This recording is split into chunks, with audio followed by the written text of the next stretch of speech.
Marty on Biffle. Well, we saw Biffle start with the lead, Bill, and he's now falling back through the field. Said it's so loose I can't drive it. The only change they made is they put on sticker tires on this run for Biffle. Matt? Mark Martin runs back in the 10th position. It's been a tough night for Mark on pit road.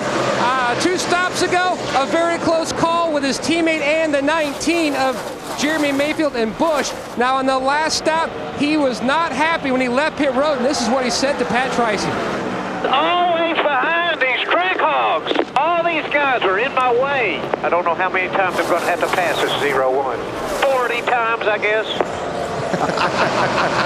And what happened on the last stop for Mark Martin? Drew Blickensderfer, the rear tire changer, came around the car. When he planted his foot, he slipped in the spilled fuel that came out of the overflow. He lost a second, 2 seconds there, got back up, hit the lugs, but it cost Mark some time on pit road. Track position crucial tonight here at Lowe's. Hey, it's hard to pass guys, man. And every time you come to the pits, if they patch it back on their pit lane, there's nothing that frustrates a driver more than that. And you can see just how intent these drivers are inside those race cars.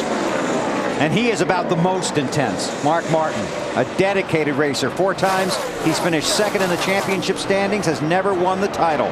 Right now, as they run, Mark 4th in the chase for the Nextel Cup championship. Got the win at Kansas last Sunday. He had a really good car, was out front for a long time. I talked to him here on Thursday. He goes, that's a long time to be out front in a good car, because Mark's just waiting for something bad to happen. Trying to work his way back to the front. Now these guys were side by side. They all kind of filed in a single file going through 3 and 4, but 1 and 2 they were going at it. You talked about guys being patient. Those are the guys that are up in the front half of the field. These guys in the back half of the field aren't going to have nearly as much patience. No, they can't have, because I mean they're running back in 25th, 30th, and no one wants to be back there. That's Carl Edwards in the 99, 33rd. Not clear. There's Stuart Kirby in the 51 car trying to go by him on the outside. Alan, what's going on with this 99 car? Well, a couple things, Benny. They started the night with a plan not to really race all that hard until this race got 3/4 distance in. We talked about the survival strategy. But as the night has gone on, Carl's begun to complain more and more about the car's handling, gotten more and more vocal about it. They keep encouraging him, trying to keep him up a positive frame of mind, but he's starting to slide back. You can only stay positive so long at this speed. You know, if your car's not handling, you're wanting to make some changes, or you're wanting the crew to know that, hey guys, I got my hands full. And I mean, it gets scary around this place when you're as fast as these guys go and run side by side. You want your car to handle. Jeremy Mayfield, another chaser around the 99, Matt Yoakum. It has been a weekend of struggles for Mayfield now. During final practice, they chased the entire session. A bad vibration. Changed everything in the drivetrain. Everything except the engine. He started deep in the field because he had to go to the back, but he qualified 37th anyway. The good news, the vibration's gone. The bad news, the balance is just junk. They've gone back and forth between loose and tight tonight. Restarted on lap 101. We're now on lap 111, heading for 112. We had 28 laps of green flag racing twice before somebody lost a tire. And Tony Stewart, that 20 car, just goes by Jimmy Johnson to move in the 12th position. Johnson and the 48. Johnson in the 48, chasing the 20 of Stewart up front. Elliott Sadler leads through the field when we come back to Charlotte. Still under green in the UAW GM Quality 500. Take a look at the unofficial results from last night's Busch Series race here at the Lowe's Motor Speedway. Ryan Newman edged Elliott Sadler to win it. 1/3 of the race run under the caution. And with 4 to go, the championship standings.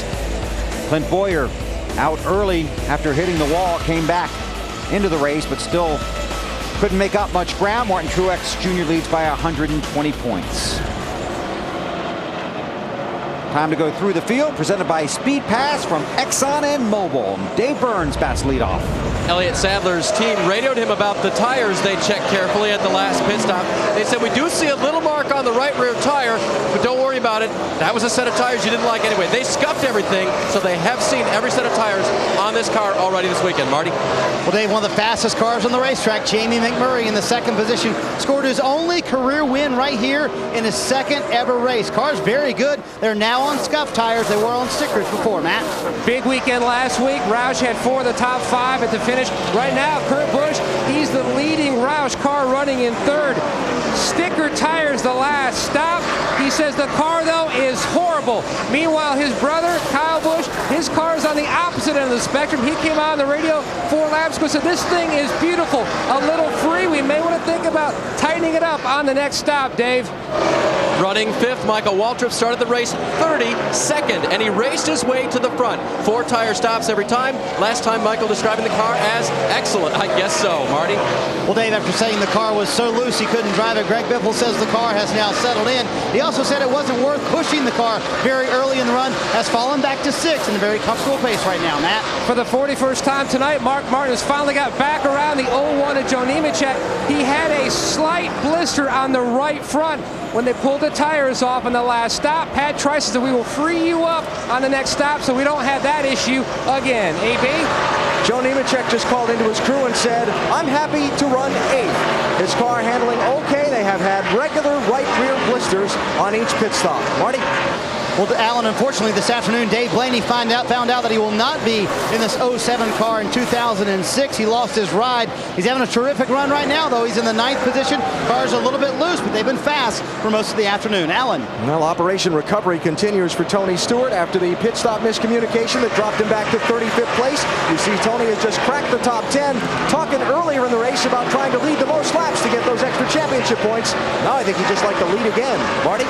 Well, Sterling Marlin won this race in 2001. Currently, he's in the 11th position, Alan, with a fast race car. Looks like it could finish in the top 10 tonight. A little bit loose on the last stop. They added a pound to the right front tire, trying to tighten up Sterling's car. Jimmy Johnson riding around the voltage issue, still there. They've talked about what they're going to do. They have the backup battery in the back of the pit. They're checking to make sure it is up to the right amount of volts, and they may put it in the car if they have a long caution. Dave? Casey Mears has run in and around the top 10 all night. On the last stop, his car wouldn't turn, so they made an adjustment for that. Now it turns way too well. Very loose for Casey Mears. And here we go. Sterling Marlin, 24 laps. Yeah, he just, I mean, it's unreal. You know it's coming. Well, Matt Kenseth, you know, he had passed the leader, was in front of the leader. Well, he had just made an unscheduled stop with another flat tire, right front tire flat, when Sterling Marlin has that problem. And our guys from pit road had told us that Carl Edwards was approaching the situation where he might have to pit under green. He's right now scored as the last car on the lead lap. And he was only a few seconds in front of the leader, Elliott Sadler. And like normally these right fronts, when they blow like that, they don't give you any warning. You don't really feel it coming most of the time. Marty? And Wally, not in this case. They asked Sterling, did you have any idea? He said, no, it just went all of a sudden. I had no clue that was going to happen. On board, Sterling Marlin.